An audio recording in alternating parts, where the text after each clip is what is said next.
Cowboy hat? Really good, really good. It's a cool little thing we got started here. It's going to be a lot of fun throughout the year, that's for sure. It seemed like when we talked to you, you were not overly concerned about the opening day start. Figured you identified some things. Confident that today would be different. Were you confident it would be this good? I don't know. I mean, there's something I've been told throughout my career that 8 or 9 starts you're gonna have really good stuff, 8 or 9 starts you're gonna have really bad stuff, and it's the middle 12 or 13 that kind of dictate how your year's gonna go. So try to not be too surprised when it's one of those starts where everything's working. So it's just one of those things where I had to pitch out of a little trouble there in a couple innings, but Trevi and I were on the same page, and we had a really good plan. Brett and Sags and Dougie, had a great plan going into today, and we were able to execute it pretty well.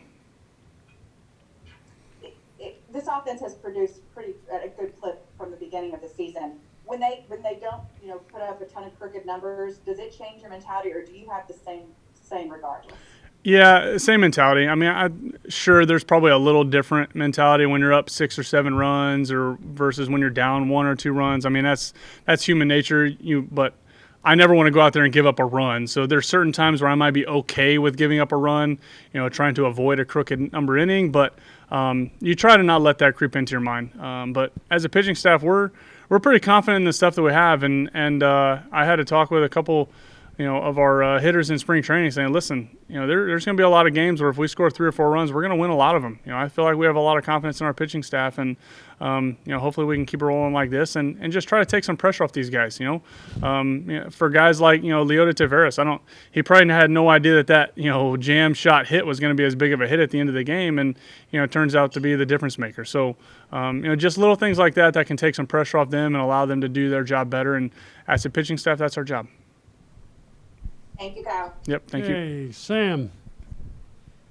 When you got to that 5th inning with the bases loaded, I know you've referenced, making some specific mechanical changes with guys on base. I mean, did you feel like those changes were kind of taking place and maybe how you were able to get out of some of those games? Yeah, those changes that I made this week with, what Doug recognized toward the end of spring training in my last outing was huge. Allowed me to stay on the plate better, allowed my stuff to be better, and really felt like I had felt, early on in spring training with just execution-wise and consistency. So, I think I would think that most pitchers will tell you when their mechanics feel on and it allows them to feel like their consistency executing pitches, their confidence goes way up. Doesn't matter the situation they're in. So in that situation, I was on the same page with Trevi, first pitch curveball to Biggio, and I don't know that I thought it was going to get a ground ball double play at the time. I thought it was going to be a pitch that set up other pitches, but in those situations, your confidence stays high no matter what situation you're in. When your mechanics are on and you feel like no matter what, you have a good ability to execute the pitch. Thank you. Yep, thank you. Jeff.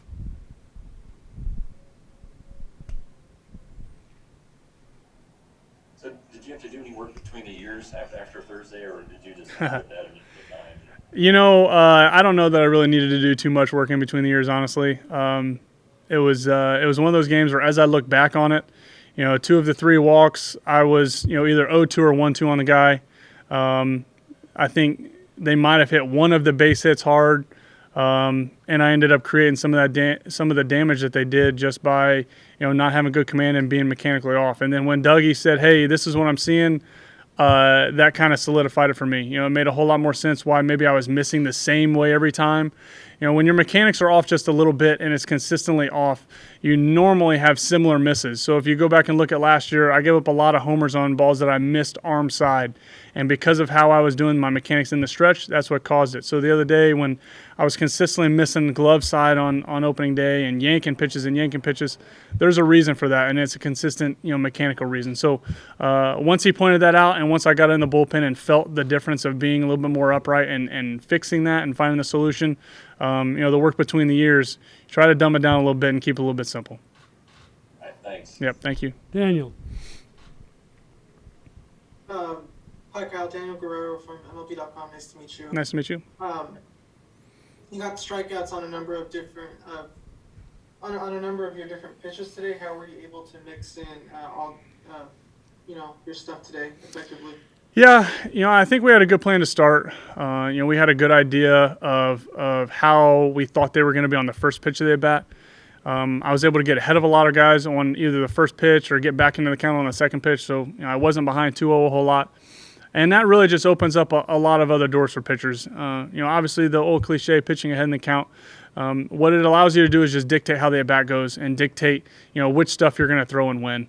I think the mechanical adjustment allowed me to be on the plate and in the strike zone a whole lot more, and then that just forces them to be more aggressive, or they're going to be constantly in 0-2, 1-2 counts if they're being patient. So, thankfully I was able to keep stuff in the zone and be ahead in those counts and force them to swing at some pitches that maybe they didn't want to, but, they kind of had to get the bat going to avoid to be behind in the count. But, to your question about, getting certain strikeouts with certain pitches, for me, I've got a lot of confidence in all my pitches and in a count, and I'm just trying to read the hitter, what they're doing, and throw the pitch that I believe is the right pitch. And strikeouts happen when you get in counts when you're ahead in the count, 0-2, 1-2, not in the 3-2 counts necessarily. So if I can get myself in situations where, I have an idea of what the hitter's trying to do and I can execute that pitch, then I have a good feeling that I can get strikeouts when I need them.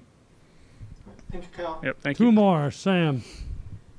Just curious about the pitch count. I think you were at 82. Could you have gone another inning, or what's kind of where do you kind of feel like in terms of where you are in terms of pitch count, what you might be able to do next time? Yeah, I felt good enough to go out there for the 7th. I told Woody if he needed another one, then I could go out. And I think the fact that I threw 30-something pitches on opening day, had a little bit shorter outing, the last outing of spring training.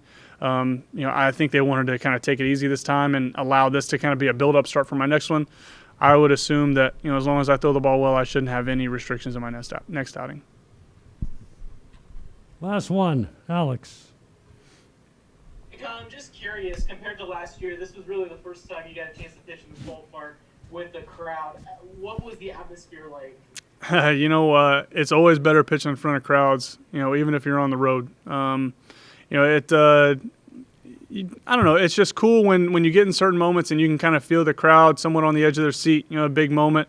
That double play there in the 5th obviously was maybe the biggest moment of the game, and you hear the anticipation when the ball's on the ground and going at Kiner and how they are reacting to it, and then it kind of just leads to a flow of emotion out of myself. So I don't know if there's nobody in the stands if I'm quite reacting that way. I mean, you try to keep it as game-like, but I think that's really how we feed off the crowd mostly. It brings out certain emotions out of us and brings out a certain competitiveness that maybe it doesn't with no fans in the stands.